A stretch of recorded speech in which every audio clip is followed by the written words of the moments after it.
All right, have and have not fans. Let's calm it down real quick. There's no big news. There's been no big trailer.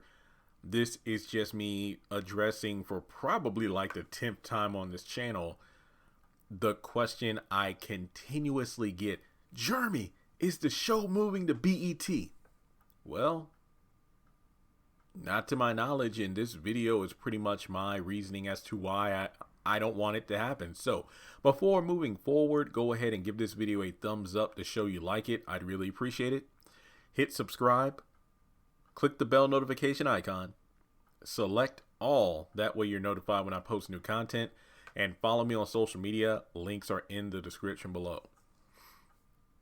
I don't want the show to move to BET. I mean, I feel like at this point, the show is getting good again. Don't get me wrong. It's what we got in season 8 was leagues better than what we got in season 7. You'll get no complaint from me. I'm not saying season 8 has been perfect, but I will say that season 8 has been far better than season 7 ever was. So basically, that equates to all the episodes we got in 2020. The hell was that? In 2020. So I just feel like the show has, despite it getting better, it's definitely run its course, and I don't really feel like it's going to get the solid conclusion it's going to need. The fact that it's only 8 episodes long lets me know that, well, we're not going to resolve everything. Because I feel like at this point, there have been so many unresolved storylines. I'm not talking about the newly introduced bull crap. I'm talking about things from damn near season 1. There are so many big storylines that have not been fulfilled at all. I feel like at this point, you could arguably write an entire season on every storyline, especially when it comes to these court cases that have yet to happen about the murders, the extortions, the blackmail. There are just so many things that will not get that resolution. And I feel like unless there's like an epilogue or something along those lines, or a time skip, we're probably going to get something along the lines of If Loving You Is Wrong, where a bunch of people are apparently going to be killed off, and then that'll be, oh, look at that fatal finale. What a way to conclude the series. Bullshit. I'm sorry, bullshit. Dragon Ball Super, if you love Dragon Ball or anime. If you watch the Tournament of Power, despite how flashy it was and how action-packed, the fights got boring because there really wasn't much story. Like, I can't just sit back and watch the entire Tournament of Power because it's boring in a lot of places. Don't get me wrong. Again, there are some great moments, some of the best-looking animated fight scenes in Dragon Ball history, if not anime history, especially, what was it, episode 130, where it was mastered Ultra Instinct Goku versus Jiren. Beautiful episode. But again, the fighting was good, but the story wasn't that great, and we had to sit through months. Again, if you watch the episodes in Japanese when it first came out, week after week, it was a hassle. I feel the same way about the haves and have-nots, where, or If Loving You Is Wrong, the finale, where you have all these various characters who we wanted solid conclusions for. Joey, Julius, Larry, Alex's baby. There's so many other characters aside from the baby daddy thing that it just felt like a slap in the face. And as a person who has been thoroughly dissecting the show since episode 1, it would just suck for the show to end like If Loving You Is Wrong. You're probably like, well, Jeremy, you've talked for almost 4.5 minutes about how bad the show is probably going to end since we only got 8 episodes. So why, you of all people, why wouldn't you want the show to be revived on BET? Because the haves and the have-nots will not be the haves and the have-nots for a couple of reasons. Number one, if the show is on BET, I'm afraid that the show will get the game treatment, where the CW and the BET versions of the game are completely different seasons.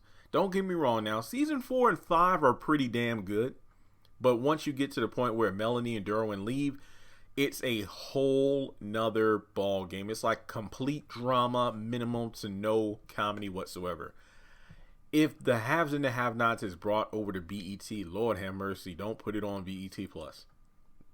Well, then again, I will say, if the haves and the have-nots were on BET Plus, it would probably raise the hell out of subscription rates, I will admit. I feel like the show would not be the same. There will be way more nudity. Wow, did I say that? There will be way more nude scenes. We would probably see a lot of scenes between, like, you know, Colby, Jeffrey, Matt. A lot of gay scenes naked. A lot of sex scenes between men and women. It'll just be a lot of unnecessary gratuity that I feel would just be distasteful to what the show represents. Don't get me wrong. The Haves and the Have-Nots is not a clean program by any means, but people never watched it for the raunchy parts of it. We wanted to watch the Haves and the Have-Nots for the story. So I feel like the OWN network wanted the show stretched out beyond 7 seasons for the sake of ratings, and it shows. I feel like if the Haves and the Have-Nots, or if Loving You Is Wrong, was ever brought back after their final season, I would just want it done so for the sake of a conclusion. But sometimes, just like relationships or friendships or whatever, sometimes you don't get the conclusion you want. You don't get closure. You just gotta dust yourself off and move forward. So come the end of this final season, which again, I still say it's season 9, because why the hell would you call it season 8, but then not even call the beginning of season 8 the final season? We just got to move on. Like I said, hopefully we get conclusion, but I highly doubt we're going to get a satisfying conclusion. Don't get me wrong. The show could end the way that it ends, where everything does get wrapped up, but things don't get resolved the way I would hope they would get resolved. However, a conclusion where everything is wrapped up is better than a conclusion where everything isn't wrapped up. But the argument could be made, well, Jeremy, maybe Tyler Perry wrote it where there are supposed to be some loose ends. That way, down the road, if he wants to bring the show back, he can. I absolutely agree. However, to have the show go on for over half a decade and then leave a lot of things, you know, unresolved, that's horrible. So I honestly only see the haves and have-nots coming to Viacom. I'm not even going to say BET. I'll just say Viacom. Well, let's be honest. If it does come back, it would come back to BET. I think that it would be done for a couple reasons. If Tyler Perry, well, not if, but because we know Tyler Perry has a crap ton of other projects in the works. Let's say a bunch of these projects just don't stick. Like, he'll put them out there, but they don't do well, like Assisted Living. And then he decides to revive a more popular show, like he did with House of Pain, even though, yes, House of Pain season 9, nowhere near as good as the other 8 seasons. And I dare say, in some ways, The Pains was better. It does get ratings. So I do feel like the haves and the have-nots could come back. It's kind of like Tyler Perry's, it's Tyler Perry's draw 4. It's Tyler Perry's draw 2 card, whatever you want to call it. In the event he needs to pull something out that will get ratings, it's the haves and the have-nots, kind of like with House of Pain.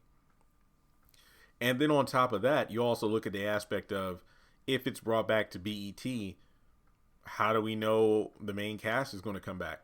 Because a lot of them are working on other projects. But you could make the argument, yes, actor availability is a serious thing, because in the acting game, there's always, you know, conflict of dates and whatnot. But the fact that Tyler Perry films stuff so quickly, you know, that could actually, you know, appeal to them. But that's also another issue. The House of Pain that we got on BET was not the same House of Pain from TBS. I'm not just saying that in regards to being different networks, but it didn't have that same level of quality the original show had. So why would we want the haves and the have-nots? Let's say this final batch of episodes were some of the best ever. It had that season 1, season 2 level of quality. I dare say even season 3. So to have the show have 8 amazing episodes, but then it gets brought back like a year or 2 later on BET, and the show is brought back and written with the same level of quality, as we see with Assisted Living and House of Pain, would you really want it back? Would you really want it back? That's what I'm asking. But you can all, I want to throw, you know what? I will throw at least one optimistic bone to the viewers of this video. Tyler did say that he's going to be handing the reins over to new writers in the near future. So maybe if the Haves and Have-Nots is revived or rebooted or whatever you want to call it on Viacom at some point, there could be somebody else writing it. And if that's the case, well, maybe I would want it back. But instead of bringing it back when it honestly doesn't need to be brought back, why not write a similar-esque show to the Haves and the Have-Nots? Just like all these, we live in a day and age of reboots and revivals, continuations, sequels, prequels, and whatnot instead of new original content.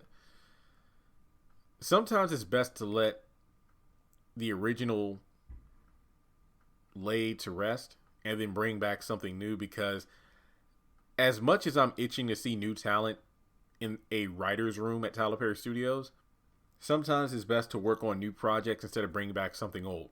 You know, like, I'd rather have the haves and the have-nots end the way it ends rather than it to be revived and it not look or feel anything like the original. Unless it's better, but even so, I'd rather see something new and fresh. So let me know your thoughts in the comment section below. Do you just disagree with everything I just said and just feel like, Jeremy, I hear you, you make good points, but F it, I want the haves and the have-nots to keep going? Just like with Greenleaf, I was listening to a Kept on Stage podcast with that chick Angela. Here's the thing, and I was watching a bonus episode actually, and they were talking about how what's that show? I never watched it, Insecure. It's ending after season 5, but they say, hey, it's all good. I'd rather a show end where you want more rather than it for it to overstay its welcome. You know, like shows like Breaking Bad ended after 5 seasons, and hell, a more personal show to this channel, Greenleaf. Excuse me. I'd rather the show end when it did than to keep on going and overstay its welcome. But then again, people still want more. I mean, we still don't know a damn thing about the spinoff, and we don't really know too much about Delilah. We know a little bit, but not a lot. So let me know your thoughts in the comment section below. Do you think the haves and have-nots should be moved over from the OWN network to BET? Remember, this is Tyler's final show on the OWN network. And remember, this show was like finished with the filming and reshoots, like, what was it, 2019 or early 2020? Or was it 2019, I think? So don't think the show is going to be... Tyler's done with OWN. Like, he's fully engrossed in Viacom, so I doubt he's going back. I mean, honestly, I don't see him going back to OWN ever, considering that Discovery now owns 95% of the OWN network. So at this point, Tyler, I feel like for the rest of his career, is either going to stay with Viacom or just create his own thing in the near future, or just, like I said, continue with Viacom and just produce new talent, new writers, new directors, and go from there. So let me know your thoughts below, and if you would like to donate to the channel, feel free to do so on PayPal, Cash App, or join Patreon for as little as $1 a month.